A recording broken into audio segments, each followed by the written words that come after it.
কী অবস্থা সবাই? কেমন আছেন? আসলে তাজু ভাই তো হচ্ছে ভাইরাল হয়ে গেছে। সে কেন ভাইরাল হয়েছে?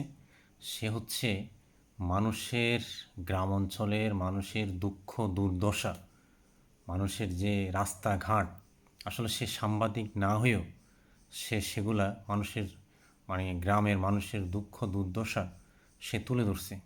সেই জন্য সে ভাইরাল হয়েছে। আর আমরা সাংবাদিকরা কি আছি, কে হচ্ছে ভিআইপি স্যার থিয়া নর্মাল স্যারে বসছে, কে হচ্ছে হাইটে ঢুকছে, কে হইলো আপনার হলো নিচে দিয়ে গেছে। আমরা আছি এগুলা নিয়ে, কোন নায়িকা আছে, কেমনে কথা বলছে, কোন নায়িকা কোথায় উঠছে, আমরা আছি এগুলা নিয়ে। আর আসলে হচ্ছে যে গ্রাম অঞ্চলে মানুষের দুঃখ দুর্দশা সেগুলো তুলে ধরছে তাজু ভাই। আসলে তাজু ভাই কথা না বলতে পারলো, তার হচ্ছে সে যে উদ্যোগ নিছে, যে কাজগুলো করতেছে আসলে প্রশংসনীয়। আমরা হয়তো হাসাহাসি করে এটা উড়াই দিচ্ছি, আসলে সে যে কাজগুলো করতেছে এগুলোই আমাদের সাংবাদিকদের করা উচিত।